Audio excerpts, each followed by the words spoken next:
Welcome to the Centaur's AI Summit, Davos 25 edition.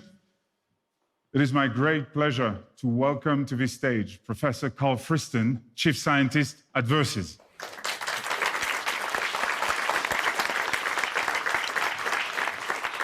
Karl, welcome back to Davos. It's great to be here, and it's great to see you again. Likewise. So last year we told you that Davos will be a once-in-a-lifetime experience, and you're back. Yes, I know. It's obviously a twice-in-a-lifetime experience, but it's quite nostalgic being back. Well, let's dive straight in, Karl. Our last conversation was here last year in Davos, and we're discussing LLMs, some of the issues with LLMs, but the buzzword this year is AI agents. And I think we can agree that LLMs is not the way to have great performing AI agents. And what you and the Versus team, under your leadership on the scientific front, have been working on over the past year is to try to show the world that there is an alternate solution that is much more efficient, right, to make good agents. Yes. And someone told me you were rather surprised that I'm fiddling around with Atari games. Oh, you're a gamer now. I didn't think you were such a gamer.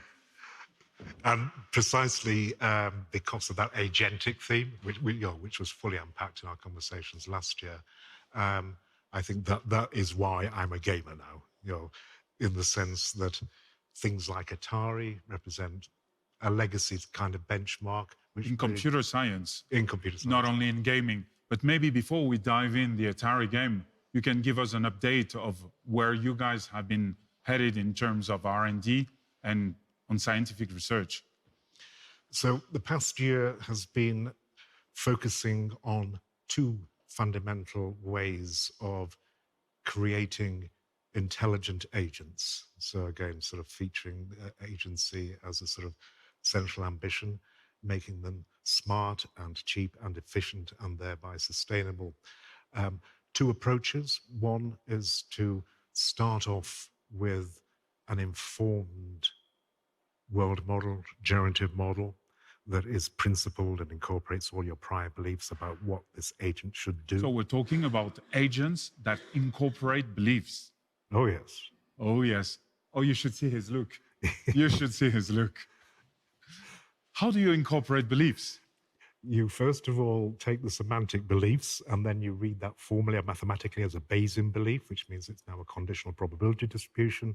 It has an attribute of uncertainty. So immediately when you're talking about sort of agents with beliefs that can make decisions under uncertainty, you are now talking about the encoding, the representation, the communication of belief structures or probability distributions. Because what we hear a lot is AI agents that deal with a form of certainty of the information they're processing and the kind of answers or service they provide. Here, if I understand well, you're talking about agents, AI-powered agents that are able to make decisions under uncertain environments, right? Yes. How did you achieve that? Well, it's just basic mechanics. Ask a scientist a question and you get an equation. Well, okay. You achieve that by being Bayes optimal. And there are two kinds of Bayes optimality.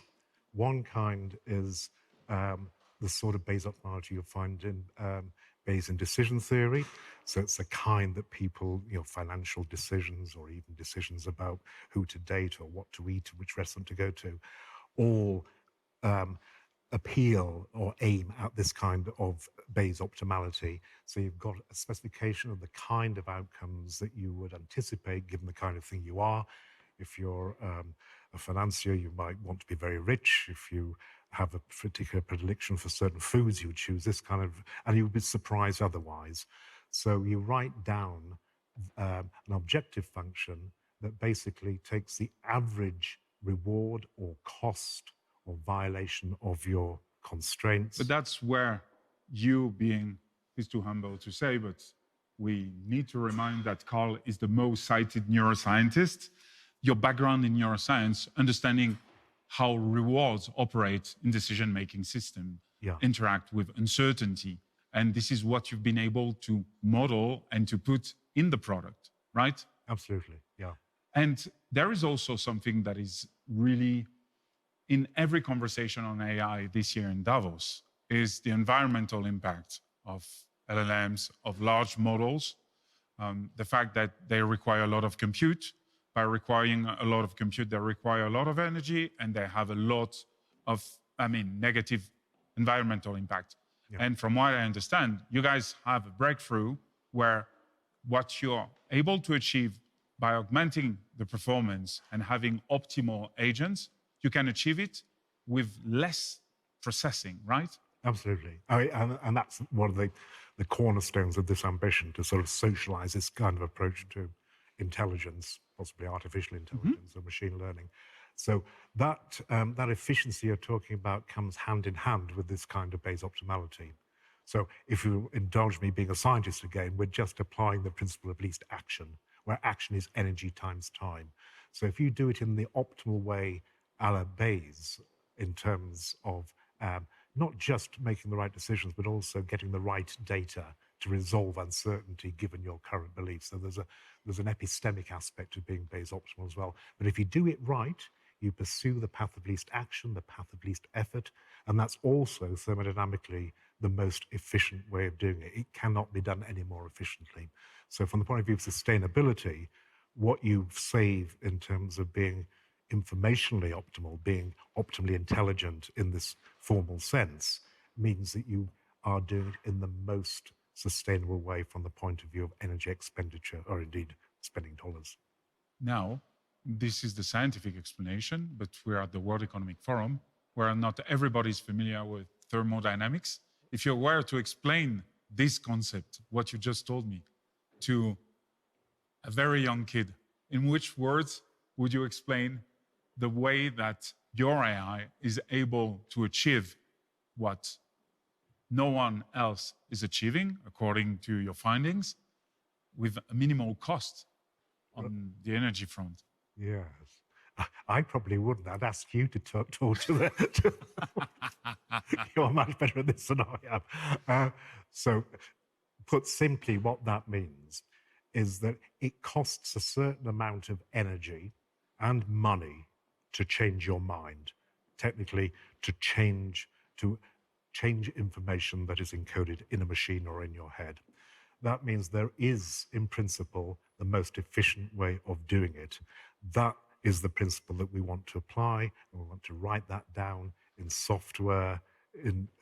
Well, beyond that, we want to socialize that idea as the right way forward, that by definition is sustainable in the sense that it doesn't burn through inefficiently too much money and too much electricity. Perfect. Perfect. So it is the right thing to do, both in terms of performance of the software that you're going to power or to be embedded with. It's the right thing to do with respect to the environment, and it's the right thing to do at the financial level, because you minimize the cost, you minimize the impact, and you optimize the performance. Now, in order to achieve this, you've attacked a very old set of games or tasks that computer scientists know very well, that are referred to in the media as Atari tests, Atari games. Can you explain to us, again, very simply, what these tests consist of and how you outperformed what happened before, what was done before with these tests? So these tests are the kind of little computer game that you might have grown up with if you're sufficiently old. I am sufficiently old. What was your favorite Atari game? Oh, Pong. No, that's my favorite. Space Invaders. Space Invaders. So the key thing is that this is a very simple little world that you have control over. So now, to play properly, you are being an agent in a very well-defined, very simple little world. So it is the minimum kind of space sandbox in which you can explore agency. And the question is, what's the most efficient way of learning to play, to be an agent in this very, very simple world? And the reason we focused on that is that there are tons of benchmarks out there. One of the key benchmarks about the efficiency with which you do it, the amount of the dollars that you'd have to pay in order to get to an endpoint of proficient or expert performance, is the number of exposures you need. The number of repetition Exactly. trials. Exactly. So the sample efficiency is a really useful measure here. So what we were aiming for was at least an order of magnitude or a 10x or possibly 100 times more efficient learning to be an agent in this very simple, well-documented kind of world. How many games are part of this benchmark? Well, you can get an idea of the normal requirements from the name of the challenge, which is a 100K challenge. So 100,000 exposures would normally be required if you threw a deep RL or a large language model at it. So it would have to you would have to churn through 100,000 exposures before some kind of agency emerge, a very elemental kind of agency emerge. So we were aiming to do exactly the same within 10K, an order of magnitude less, and we're successful in doing that. Ultimately, 10 times less than what is found on average. Yeah. And there are two ways that you can sort of tackle this. The first one is to build a bespoke world model under which you can then apply this principle of least action, this principle of least effort, maximum efficiency. Again, least effort in that case is the least amount of trials in order to achieve a task. Absolutely. And that's what's been showcased recently in terms of press releases from Verses, that by applying the right kind of generative model that is as simple and efficient as possible, and also using exactly the right kind of belief updating, Bayesian belief updating encoded in the software, then you can achieve that ambition of showing you can do this 10 times more efficiently. Were you expecting the outcome of your benchmarking to be so good? Yes. Oh yeah, the look of confidence. I love it. I love it. I was trying to be enigmatic, but confidence. No. I think that this is how you guys have been training and developing those new kinds of agents. What are the concrete applications that Verses is going to offer to its partners, its clients, based on this improvement from what we talked about 12 months ago? Well, I think I'm answering from the point of view as a scientist and indeed a clinician, comes back to one of your earlier points about how people try to tackle the problems that they're currently tackling. If this is the right way to do it, and by right I mean this path of least effort and least action, then everybody should be doing that. They should be enabled to apply these principles to their problem space. So that means one has to enable, one has to socialize. What's the best way to do that? Well, I think in the first instance, just to provide people with the infrastructure, the right kind of software, the right kind of accessibility in terms of skilling them. Well, part of this efficiency is that it's really easy to build these models and apply them. So because the less models consume, and this is one of the great things about AI agents, is that you can run them locally ultimately. Yes. You no longer need to have deported compute, and being able to get things locally means that it can work in your pocket. It can work on your phone. It doesn't need to send information to the cloud to have GPUs of one of the cloud computing providers. And I think this is what everyone is looking for, because you consume less energy, the least effort, hence financial gain, performance gain, and this is what everyone is looking for. Right. I want to know now how you position this finding compared to some of the competitors of the claims that we hear out there. Everyone is not only talking about agents, but autonomous agents, which means that these agents are going to be having a form of autonomy in order to make decisions, the right decisions, under uncertainty. So how do you benchmark compared to the competition, if there is any competition? You're right. Well, good point. Atari. Yeah. I mean, The results, the performance, and the 10 times less trial in order to achieve the Atari task. yeah. I mean, you actually bring up a very good point, which is the philosophy of benchmarking. If you're aiming for a particular kind of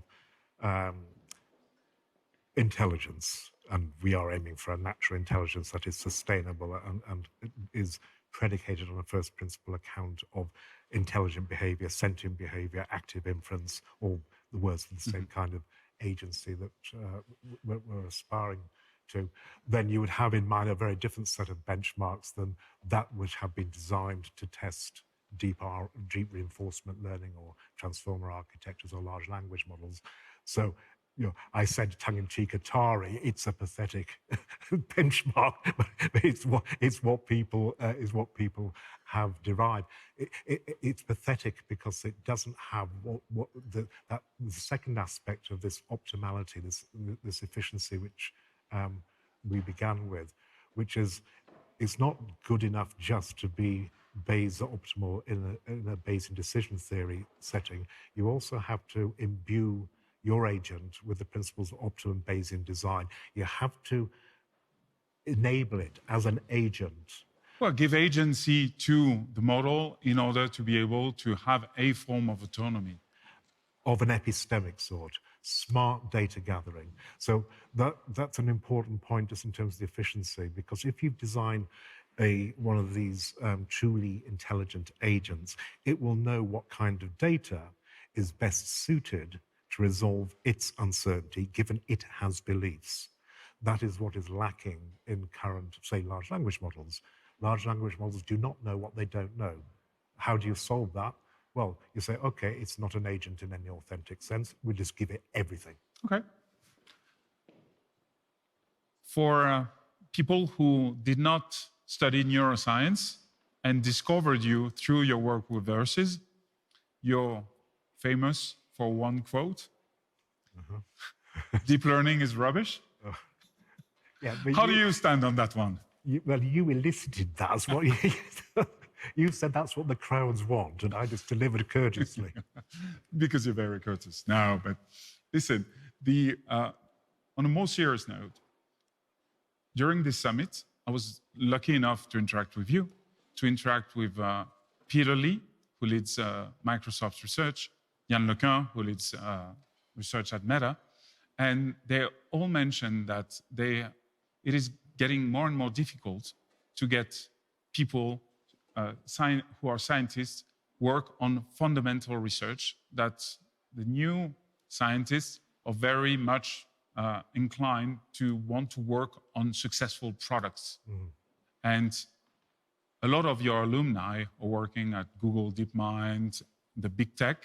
I mean, there is a lot of Karl Friston legacy all over big tech. Do you encounter this issue with the scientists that work with you? The fact that there is the fundamental research that is necessary because you don't know where you go at the beginning in terms of product, but it always ends up being profitable for the product? Or do you have a strategy at the research front, at Versis, which is, hey, we go for the product, we develop for the product, yet fundamental research is something that we do somewhere else? Yeah. Well, I think it's an excellent question. Yes, I do see, and not my student, but certainly Ellen Maguire's student, Demis Hassabis. Eleanor sadly passed a couple of weeks ago. I've heard him recently say this is exactly what he's experiencing. Demis started off by wanting to be biometrically inspired. He brought with Eleanor to the table things like scene construction, understanding how we make sense of the world and how we navigate agentially through that world. But now what he says, we've lost sight of the neuroscience and the basic research. It's all engineering. And I think that's a danger. So talking about socializing the right way of doing things, I think will bring people back to the fundamentals. Into science and technology and not just tech. Yeah. How Versis does that is basically by putting a little university inside a company to try and preserve that pure academic, the joy of discovery in this being the good Bayesian scientist, right? performing the right experiments to ask the right questions to elicit the answers in a smart way and the most efficient way. That's just a definition of a good scientist. So, Versus is trying to create that. I have to say, I think Google DeepMind, initially had exactly the same philosophy. I think a lot of successful groups probably did. My last question is always the same, is we have these wonderful conversations about AI, about models, about technology and science, but I would like for you to share with our audience if there is an object, an experience that is totally analog, unplugged, no computer chip, no equation, that you cannot live without, Karl. Apart from cigarettes. Hey, that's one. Not the one I would recommend, but... aha moments. Well, I think we can end on that very personal note. Karl, it's always a pleasure to have a conversation with you, to learn, and congratulations to you and Versus on the huge progress. Looking forward to our next conversation, and enjoy Davos, your not longer once-in-a-lifetime experience. Ladies and gentlemen, Professor Karl Friston. Thank you very much.